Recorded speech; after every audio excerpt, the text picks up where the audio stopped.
Tentu tidak ada seorang pun muslim yang mengingkari tentang kemuliaan, keutamaan, dan keagungan kota Madinah, negeri tempat Rasulullah SAW diutus dan dimakamkan, dan di sana juga ada Masjid Nabawi dengan segala keutamaannya. Namun ada sebuah hadis yang sering disalahpahami oleh sebagian pihak untuk menyatakan bahwa sebuah pemahaman atau kelompok tertentu itu bisa menjadi tolak ukur kebenaran. Hadis tersebut adalah sabda Nabi SAW, "Innal iman la ya'rizu ilal Madinah kama ta'rizul hayatu ila juhriha." Sesungguhnya iman itu akan senantiasa kembali ke Madinah sebagaimana ular yang kembali ke lubangnya. Tentu kesahihan hadis ini tidak perlu diperdebatkan lagi karena tercantum di dalam kitab Sahih Bukhari dan Muslim. Namun kemudian yang perlu dijelaskan dan diluruskan adalah kesalahpahaman atas pemaknaan hadis tersebut. Sikap arogan dan superior merasa jika mengikuti sebuah pemahaman yang bersumber dari Madinah itu sudah pasti benarnya.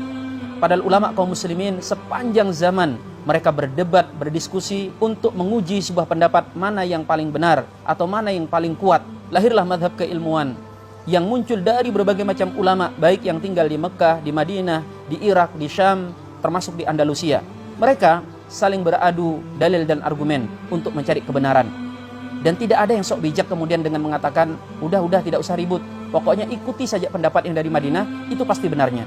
Pernyataan lucu, aneh, dan membagongkan seperti itu hanya muncul di generasi hari ini, seperti yang disebutkan di flyer tersebut. Subhanallah, sendi-sendi keilmuan Islam yang begitu mengagumkan tidak dirobohkan begitu saja oleh orang-orang lugu ini. Padahal para ulama telah menjelaskan dalam kitab-kitab syarah hadis mereka tentang apa maksud sabda Nabi SAW tersebut. Dan tak satu pun dari mereka yang kemudian berpendapat ukuran kebenaran sepanjang zaman itu Madinah. Pokoknya kalau terjadi perbedaan pendapat, ikuti saja yang ada di Madinah. Mari kita simak misalnya penjelasan Al-Imam Abu Daud dalam kitab Syarah Az-Zarqani. Beliau mengatakan intinya hadis ini hanya berlaku di masa Nabi SAW dan kurun terbaik setelahnya, tidak untuk masa setelah itu. Pernyataan yang sama juga dinyatakan Imam Al-Qurtubi. Yang dimaksud dengan hadis tersebut adalah keunggulan dan kemurnian pendapat yang tersebar di tengah-tengah para sahabat. Karena para sahabat dominannya tinggal di kota Madinah.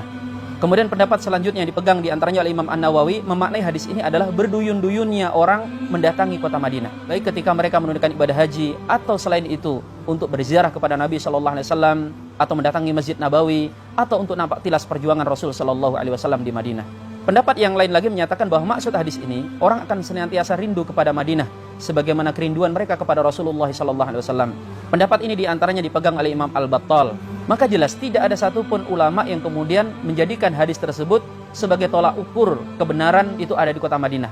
Jika hendak dikatakan yang paling ekstrim sekalipun yaitu mazhab Maliki yang punya konsep amalu ahlil Madinah, amal penduduk Madinah, yaitu mereka menjadikan dasar daripada amaliyah penduduk Madinah sebagai hukum jika tidak terdapat dalam Quran, hadis, dan ijma'.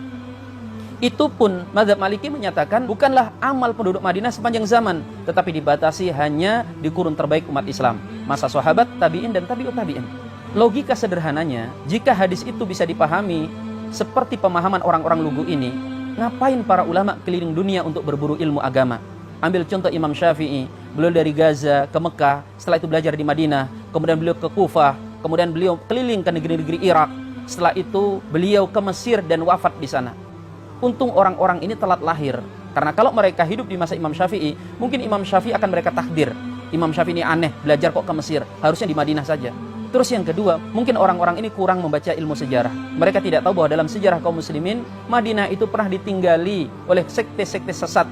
Bisa dilihat dalam penjelasan Imam Ibnu Hajar Al-Asqalani di dalam kitab Fathul Bari. Saya tidak mengatakan hari ini ya, pernah dahulu. Karena kalau saya menyebut hari ini nanti berantem lagi tentang masalah Wahabi. Untunglah para ulama dahulu itu bukan cuma hafal dalil, tapi mereka bisa memahami dalil dan bisa menempatkan dalil. Lihatlah kita hari ini, kadang belajar hanya sebentar dari 1-2 kitab atau bahkan hanya dari artikel internet, tapi sudah merasa bisa memahami dalil dan tahu menempatkan dalil. Jika kita ingin selamat dalam beragama, lihatlah dengan cermat bagaimana penjelasan para ulama atas sebuah dalil. Karena dalil itu punya potensi mensesatkan kecuali bagi orang-orang yang memahami bagaimana menggunakan dalil, dan mereka adalah para ulama.